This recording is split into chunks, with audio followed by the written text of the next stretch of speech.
Topic है productivity. Productivity जो है वो इकोसिस्टम का एक पार्ट है। अगर हम इकोसिस्टम पढ़ते हैं, इकोसिस्टम का मतलब होता है इंटर रिलेशनशिप।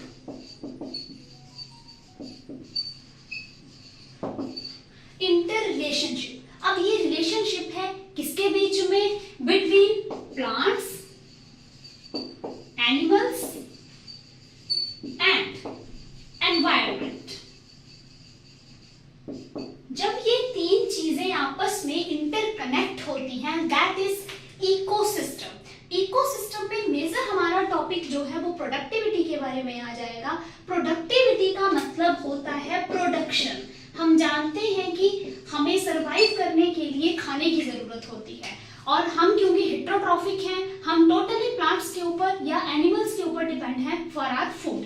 तो प्रोडक्टिविटी का मतलब वही है कि बायोमास प्रोडक्शन। एक प्लांट जब फोटोसिंथेसिस कर रहा है तो उसके बाद वो प्रोडक्शन कितनी कर रहा है, दैट इज प्रोडक्टिविटी। अगर हम प्रोडक्टिविटी को देखें, there is two type of productivity, primary productivity and secondary productivity.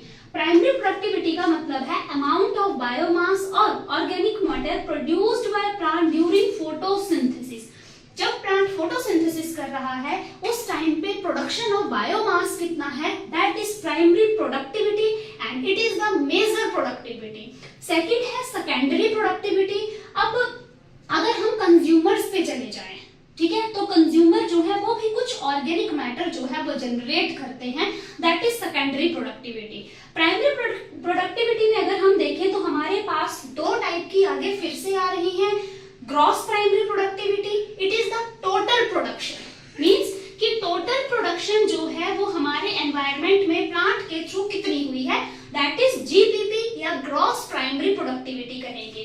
The second one is net primary productivity. अब नेट प्राइमरी प्रोडक्टिविटी क्या है, इसकी वैल्यू हम निकालते हैं GPP minus R is equal to NPP. इसका मतलब है कि प्लांट ने जो भी बायोमास प्रोडक्शन किया है minus R, R mean respiration. हम प्लस वन में पढ़ते हैं कि जो C4 प्लांट है वो रेस्पायर नहीं करता है, बट जो C3 प्लांट है वो रेस्पिरेशन के थ्रू कुछ एनर्जी वेस्ट करते हैं। तो जो ग्रॉस प्राइमरी प्रोडक्टिविटी है उसमें प्लांट ने जो एनर्जी ड्यूरिंग रेस्पिरेशन यूज करी है उसको माइनस करके जो एग्जैक्ट अमाउंट हमारे पास, मतलब अर्थ पे जो एग्जैक्ट अमाउंट जो है हमारे पास बचता है, that is net primary productivity. और ये ही हमारे लिए इंपॉर्टेंट है, मींस कि जो कंज्यूमर है, जो हेटेरोट्रॉफिक है, उनके लिए नेट प्राइमरी प्रोडक्टिविटी जो है मोस्ट इंपॉर्टेंट मानी गई है। प्लांट जो है रेस्पिरेशन के थ्रू अगर कुछ अमाउंट यूज भी कर रहा है, बट हमारे लिए नेट प्राइमरी प्रोडक्टिविटी, और इसी पे बेस हमारे पास क्वेश्चन आते हैं कि what is the meaning of net primary productivity. नाम से ही क्लियर है कि एग्जैक्ट अमाउंट हमारे पास प्रोडक्टिविटी का कितना है। Okay student.